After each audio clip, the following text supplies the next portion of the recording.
BJP పనితీరు Twitter వేదికకైతే ఒక మాజీ ఎంపీ దొన్నపోతు తరహాలో పార్టీ వ్యవహరిస్తుందని అయితే ఒక ట్వీట్ చేశారు.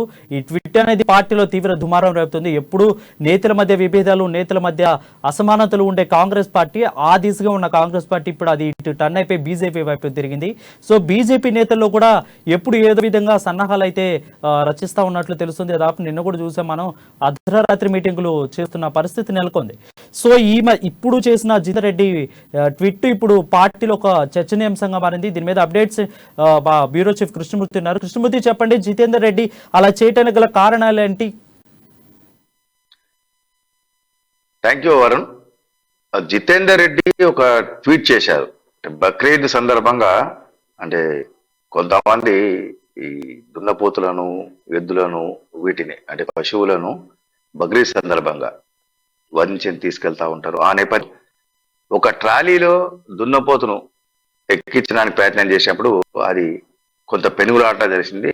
అది ఎక్కడ నిరాకరించి, దీంతో దాన్ని బాగా కొట్టడంతో అది స్ట్రైట్ ట్రాలీలో వెళ్ళి కూర్చొని ఉంది. అంటే దీన్ని దృష్టిలో ఈ పిక్చర్ ను ట్వీట్ చేసినటువంటి మాజీ ఎంపీ జితేందర్ రెడ్డి బీజేపీ కూడా ఈ తరహా ట్రీట్మెంట్ కావాలా అని చెప్పేసి ఒకటి. దీని మీద ఉదయం నుంచి దుమారం రేగింది. ఈ దుమారం రేగడము, పార్టీ దృష్టికి వెళ్ళడము, పార్టీ పెద్దలు కొంతమందితో జితేందర్ మాట్లాడము, ట్వీట్ వెనుక ఉన్నటువంటి ప్రధాన ఉద్దేశం ఏంటి, ప్రధాన లక్ష్యం ఏంటి, దాని యొక్క అర్థం ఏంటిది అనే విషయాన్ని తెలుసుకునే ప్రయత్నం చేసిన నేపథ్యంలో ఆయన ట్విట్టర్ ను తొలగించారు. తొలగించి మళ్ళీ దానికి అంటే ఎందుకు తొలగించారు అన్న విమర్శలు వచ్చాయా, మరి ఆయన చెప్పాల్సిన అవసరం వ్యక్తిగతంగా ఆయనకు వచ్చినటువంటి దీంట్లో తిరిగి మళ్ళీ ఆ ట్వీట్ ను మళ్ళీ రీపోస్ట్ చేశారు. అంటే ఈ రకంగా, అంటే బీజేపీ రాష్ట్రంలో కొంతకాలంగా బీజేపీలో కొంత గందరగోళ పరిస్థితి ఉంది. అంటే నేతలు ఎవ్వరు అధిష్టానం దృష్టికి తీసుకెళ్లినటువంటి సందర్భాలు కానీ, వీటికి సంబంధించిన ఉన్నటువంటి విషయంలో కూడా ఎక్కడా కూడా అటు అధిష్టానం కానీ, ఇటు రాష్ట్ర పార్టీ కానీ, అటు జాతీయ నాయకత్వం కానీ, ఇటు రాష్ట్ర పార్టీ కానీ ఎవరి అంశాలను కానీ, ఎవరికి వచ్చిన సందేహాలు కానీ, అనుమానాలు కానీ, వాళ్ళకు ఉన్నటువంటి ఇబ్బందులు, ఆ పార్టీలో నెలకొన్న పరిస్థితుల విషయం చెప్పినప్పటికీ ఎవరు ఎక్కడ కూడా స్పందించట్లేదు. దీంతో ఆయన ఈ ట్వీట్ అనేది, అంటే దున్నపోతు తరహాలో బీజేపీ వ్యవహరిస్తా ఉన్నది, అంటే దీనికి 4 దెబ్బలు కొడితే సెట్ అయ్యే అవకాశం ఉందన్నట్టుగా జితేందర్ ట్వీట్ చేసి చర్చ జోరుగా సాగింది. ఈరోజు ఉదయం నుంచి కూడా పార్టీలో తీవ్రంగా చర్చ జరిగింది. రాష్ట్ర స్థాయి నాయకులు కూడా ఈ ట్వీట్ మీద చర్చించుకున్నారు. తన ట్వీట్ ఉద్దేశం వేరు, అది బీఆర్ఎస్ నుంచి పెట్టింది. అయితే బీఆర్ఎస్ సోషల్ మీడియా టీం దాన్ని మార్చి ఈ రకంగా ట్వీట్ పెట్టారు. నేను పెట్టింది బీఆర్ఎస్ కు ఈ రకంగా తన్నులు కావాలని చెప్పేసి నేను చెప్పిన అని చెప్పేసి ఆయన మరోసారి అంటే దాని తప్పును సరిదిద్దుకున్నారు. ఏది ఏమైనప్పటికీ ఈ ట్వీట్, జితేందర్ రెడ్డి పెట్టినటువంటి ట్వీట్ ఈరోజు బీజేపీలో కొంత సంచలనంగా మారింది.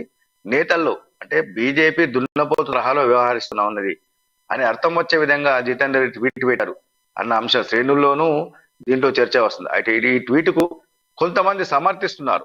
కరెక్టే, బీజేపీ నాయకత్వము అసలు ఏ మాత్రం పట్టించుకోవట్లేదు. పార్టీలో ఉన్న పరిస్థితులను ఎక్కడా కూడా ఎవరిని కూడా చర్చించకుండా తాను అనుకునేది చేస్తాను అనే తరహాలు, అంటే ఒంటెత్తు వ్యవహారాల్లో వెళ్తా ఉన్నది.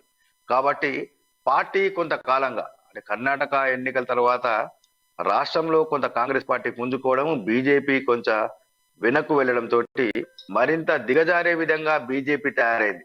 అయినప్పటికీ పార్టీ జాతీయ నాయకత్వం కానీ, రాష్ట్ర స్థాయి నాయకత్వం కానీ ఎవరు పట్టించుకోవట్లేదు. ఇది కరెక్టే జితేందర్ రెడ్డి పెట్టిందని చెప్పేసి కొంతమంది నేతలు అంతర్గతంగా చెప్తున్నప్పటికీ మరికొంతమంది మాత్రం దీన్ని తప్పుపడతా ఉన్నారు.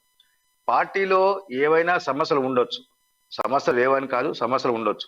ఎవరి అభిప్రాయాలు వాళ్ళు చెప్పుకునే అవకాశం ఉంది. అలాంటప్పుడు నేరుగా వచ్చి పార్టీ సమావేశాలు, పార్టీ వేదికల మీద, అంతర్గతంగా జరిగేటువంటి సమావేశాలు, వేదికల మీద తనకున్న అభిప్రాయాలు కానీ, తనకు తెలిసిన విషయాలు కానీ చెప్తే బాగుంటుంది. కానీ ఈ రకంగా ట్విట్టర్లో పెట్టి ట్వీట్ ద్వారా చేయడం ద్వారా బాహ్య ప్రపంచానికి కొంత రైట్. కృష్ణమూర్తి, మీరు అన్నట్లు ఇప్పుడు బీజేపీ, బీఆర్ఎస్ ఇద్దరికి ఆ ట్వీట్ వర్తిస్తుంది అనుకోవచ్చా? అంటే ఇక్కడ బీజేపీకి వర్తిస్తుందా అంటే, బీజేపీలో కొంతమంది మాత్రం బీజేపీకి వర్తిస్తుందని చెప్తా ఉన్నారు, మరి కొంతమంది దీన్ని వ్యతిరేకిస్తా ఉన్నారు, తప్పంటా ఉన్నారు. ఒక రకంగా అంటే జితేందర్ రెడ్డి రీట్వీట్ లో చేసినటువంటి అంశం కానీ, ఆయన మళ్ళీ రీట్వీట్ లో పెట్టినటువంటి కామెంట్ పరిశీలిస్తే ఇది బీఆర్ఎస్ వాళ్ళు చేసింది, బీఆర్ఎస్ వాళ్ళకు వర్తిస్తుందని చెప్పేసి ఆయన చెప్పారు. ఏది ఏమైనప్పటికీ దీని మీద ఆయన ఓపిక స్పందించేందుకు మాత్రము జితేందర్ రెడ్డి ఇప్పటికీ ముందుకు రాలేదు. దానికి అంటే తాను ట్వీట్ పెట్టినా అయిపోయింది అంతే అని చెప్పేసి ఆయన మాట్లాడే పరిస్థితి అయితే ఉంది. మొత్తంగా చూస్తుంటే అంటే బీజేపీలో కొంతకాలంగా అంటే ఈటల రాజేందర్ గాని, రాజగోపాల్ రెడ్డి గాని, కొండా విశ్వేశ్వరరెడ్డి గాని, మిగతా కొంతమంది ఏదైతే అసంతృప్తి వ్యక్తం చేస్తా ఉన్నారో దాని విరుద్ధంగా అంటే అది తప్పు వాళ్ళు చెప్పేదని చెప్పేసి కొంతకాలంగా జితేందర్ రెడ్డి మాట్లాడుతూ ఉన్నారు. అయితే ఇటు ఈటల రాజేందర్ ను తప్పుపడుతూ చెప్పారా, ఈటల రాజేందర్ ను ఉద్దేశించి అంటే ఈటల రాజేందర్ తో పాటు మరికొంతమందిని ఉద్దేశించి ఈ ట్వీట్ చేశారా, లేదంటే పార్టీ నాయకత్వాన్ని ఈ రకంగా అంటే పార్టీలో ఏ సీనియర్ నాయకులు ఎవరు స్పందించినా ఎవరు మాట్లాడినా వాళ్ళ అభిప్రాయాలకు విలువ లేకుండా తాను చేయాలనుకుంది జాతీయ నాయకత్వం రాష్ట్ర నాయకత్వం చేసి కాబట్టి వాళ్ళని ప్రశ్నించే విధంగా చేశారా, వాళ్లకు కొంత కనువిప్పు కలగాలని చేశారా అనే విషయంలో ఎంపీ జితేందర్ రెడ్డి మాత్రమే అంటే మాజీ ఎంపీ జితేందర్ రెడ్డి మాత్రమే స్పష్టత ఇవ్వాల్సిన అవసరం ఉంది. ఆయన స్పష్టత ఇస్తే తప్ప దీంట్లో ఏముంది, ఈ ట్వీట్ వెనుక ఉన్నటువంటి మర్మం ఏంటి, దీంట్లో నిగూఢార్థం ఏంటిది అనే విషయంలో కొంత స్పష్టత ప్రజలకు రావాల్సిన అవసరం. అయితే ఏది ఏమైనప్పటికీ ఈ జితేందర్ రెడ్డి చేసినటువంటి ట్వీట్ బీజేపీలో ఈరోజు చర్చనీయాంశంగా మారింది. జాతీయ నాయకత్వాన్ని కూడా జాతీయ పార్టీకి కూడా ఈ ట్వీట్ కు సంబంధించినటువంటి కొంతమంది మెసేజ్ పంపారు, కొంతమంది వాట్సాప్లలో తమ అభిప్రాయం కూడా తెలియజేశారు. అంటే జితేందర్ రెడ్డి ఇలా చేయడం ద్వారా రాష్ట్ర పార్టీ శ్రేణుల్లో ఏ రకమైనటువంటి అభిప్రాయం వెళ్తా ఉన్నది, ఒక పార్టీ సీనియర్ నేత ఒక మాజీ ఎంపీ ఈ రకంగా వ్యవహరించడం ఎంతవరకు సమంజసమైనది, ఆయనతో సంజాయిషణ తీసుకోండి లేదంటే ఆయనతోటి వివరణ ఇప్పించండి అని చెప్పేసి కొంతమంది వాట్సాప్ మెసేజ్ ద్వారా పెట్టినట్టు తెలుస్తా ఉన్నది.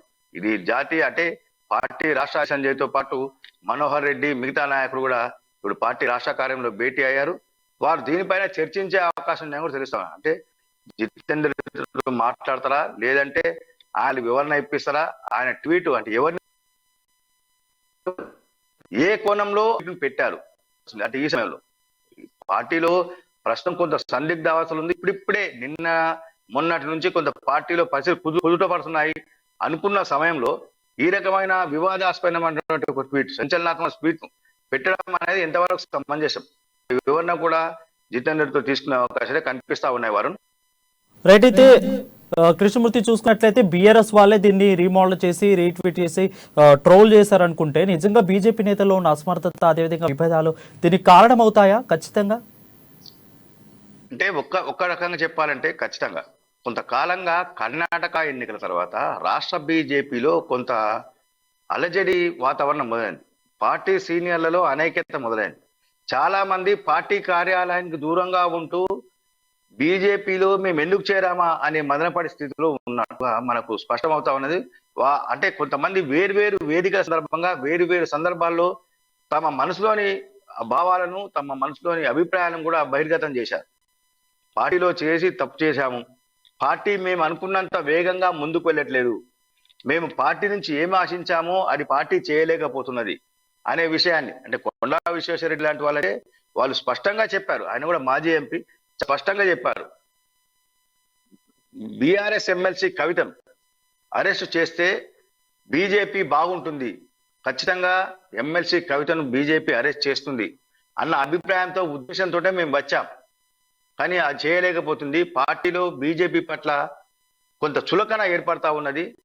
ప్రజలు బీజేపీని అసమర్థ పార్టీ అని భావించే ప్రమాదాలు ఉన్నాయి. కాబట్టి మేము ఇప్పుడు కొంత బాధపడతా ఉన్నాం, ఎందుకు ఆలోచించాల్సిన పరిస్థితి వచ్చిందని చెప్పేసి ఢిల్లీ వేదికగానే కొండా విశ్వేశ్వరరెడ్డి చెప్పారు. ఇదే తరహా అభిప్రాయాన్ని చాలా మంది నేతలు కొంత అంటే తన సన్నిహితుల ద్వారా కానీ వేరువేరు వేదికల ద్వారా కూడా చెప్పారు. అంటే బీజేపీలో ఈ పరిస్థితి ఉంది. వాస్తవానికి బీజేపీ ఏది చేసినా నేను అనుకునేది మాత్రం చేయగలను, మిగతా వాళ్ళు నాకు సంబంధం లేదు అనుకునే స్థాయిలో నాయకత్వం పోతా ఉన్నారు. కాబట్టి కొంత నాయకులు కూడా కొంత పార్టీ కార్యక్రమాలకు పార్టీ వ్యవహారాలకు పార్టీ ప్రోగ్రామ్స్ కు దూరంగా ఉంటూ వస్తున్నారు. కాబట్టి ఈ సందర్భంలో ట్వీట్ చేయడం అనేది కొంత పార్టీకి నష్టం కలిగించేదే కానీ లాభం చేకూర్చేది కాదు. వరుణ్,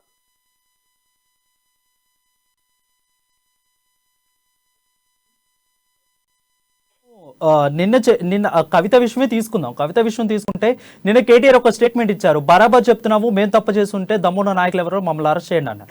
అదేవిధంగా బండి సంజయ్ చేసిన వ్యాఖ్యలు చూసుకుంటేనేమో ధరణి మేము కంటిన్యూ చేస్తామని టీఆర్ఎస్ ఏ అయితే ఇచ్చిందో హామీలాంటిని మేము కంటిన్యూ చేస్తాం, మేము ఏమిటిని తీమంటున్నారు. సో ఇక్కడ చూసుకున్నట్లు వీళ్ళిద్దరి మధ్య పొత్తులు ఉన్నట్లు కనిపిస్తుంది. సో ఒకవేళ కాంగ్రెస్ పార్టీ ఆరోపిస్తున్నట్లు బీజేపీకి బీఆర్ఎస్ బీ టీం అనుకోవచ్చా ఖచ్చితంగా ఆరోపణలు? అంటే ఈ మధ్య కాలంలో కొంత చూస్తా ఉంటే సీఎం కేసీఆర్, మంత్రి కేటీఆర్ కొంత బీజేపీని అక్కడక్కడ తిడుతున్నప్పటికీ సీఎం కేసీఆర్ పూర్తి స్థాయిలో బీజేపీని విస్మరించారు. అంటే రాష్ట్రంలో కాంగ్రెస్ పార్టీ బలపడుతున్నది, బీజేపీ క్రమక్రమంగా బలహీనపడతా ఉన్నది. కాబట్టి బలపడుతున్న కాంగ్రెస్ మనం టార్గెట్ గా చేసుకుంటారని చెప్పేసి కేసీఆర్ వెళ్తున్నారని చెప్పేసి చెప్పాల్సి అంటా ఉన్నది. మనం తీసుకోండి, ఇప్పుడు నాగర్ కర్నూలు బహిరంగ సభ కానీ సీఎం నిర్వహించిన, అంతకన్నా ముందు నిర్మల్ బహిరంగ సభ కానీ, ఆ తర్వాత చాలా చోట్ల బహిరంగ సభ నిర్వహించారు. ఎక్కడా కూడా బీజేపీని కానీ నరేంద్ర మోడీని కానీ బీజేపీ ప్రభుత్వాన్ని కేంద్ర ప్రభుత్వాన్ని ఎక్కడ కూడా విమర్శించిన దాఖలాలు లేవు. కేవలం ధరణి కేంద్రంగా కాంగ్రెస్ ను టార్గెట్ చేస్తూ కేసీఆర్ మాట్లాడారు. ఇదే సమయంలో నేతలు కూడా ఏదైతే దశాబ్ది ఉత్సవాల సందర్భంగా కేసీఆర్ ప్రభుత్వం దాదాపుగా 21 రోజులు రాష్ట్రంలో రోజుకొక అంశం మీద ప్రచార కార్యక్రమాన్ని నిర్వహించింది. దానికి సంబంధించి వీళ్ళు వ్యతిరేక కార్యక్రమాలు చేస్తామన్నారు. విద్యుత్ విజయోత్సవాలు చేస్తామనుకున్నప్పుడు మేము విద్యుత్ మీద ఏం జరగబోతుంది, ఏం జరిగింది, ఎంత అంటే ట్రాన్స్కోప్ ఎంత అప్పుడు రాష్ట్రపతి ఎంత ఇవ్వాలి, ఉచిత విద్యుత్ అనేది ఏ రకంగా వెళ్తా ఉన్నది, రాష్ట్ర ప్రభుత్వం ఏం చెప్తుంది, దాని మీద మొత్తం రుసుములను బయట తీసి ప్రజలకు వెళ్తామని చెప్పారు. కానీ ఎక్కడా వెళ్ళలేకపోయారు. రోజు ఒక కార్యక్రమం చేస్తామని చేయలేకపోయారు. వాస్తవానికి ఇప్పుడున్న పరిస్థితి మనం గ్రహిస్తుంటే బీజేపీ బీఆర్ఎస్ కలిసి వెళ్తాయి అన్న సంకేతాలను పరోక్షంగా ఇస్తున్నది కనిపిస్తుంది. అయితే మంత్రి కేటీ విషయంలో వచ్చినప్పుడు బీజేపీని కేంద్ర ప్రభుత్వాన్ని ఆయన ఇంకా దూషిస్తూనే ఉన్నారు, అడుగుతూనే ఉన్నారు, తిరుగుతూనే ఉన్నారు. అంటే ఇక్కడ ఒకటి గమనించాల్సిన విషయం ఏంటంటే పార్టీ జాతీయ నాయకత్వం బీఆర్ఎస్ పట్ల సానుకూలంగా ఉంది, కేసీఆర్ కూడా సానుకూలంగా బీజేపీ పట్ల ఉన్నట్టుగా స్పష్టమవుతున్న నేపథ్యంలో కింది స్థాయిలో ఇటు మంత్రి కేటీఆర్ గానీ ఇటు పార్టీ రాష్ట్ర అధ్యక్షుడు బండి సంజయ్, అటు కేసీఆర్ ను బండి సంజయ్ విమర్శిస్తా ఉన్నారు, ఇటు బీజేపీని ప్రధానమంత్రి నరేంద్ర మోడీని కేంద్ర ప్రభుత్వాన్ని మంత్రి కేటీఆర్ దూషిస్తా ఉన్నారు, అంటే విమర్శిస్తా ఉన్నారు. ఈ విమర్శలు చూస్తా ఉంటే ఒకరు కొట్టినట్టుగా చేయండి, ఇంకొకరు ఏడ్చినట్టుగా చేస్తామనే స్థాయిలో ఉందనే విషయాన్ని ఇప్పుడు ప్రజల్లో చర్చనీయాంశం మారింది. Right, thank you.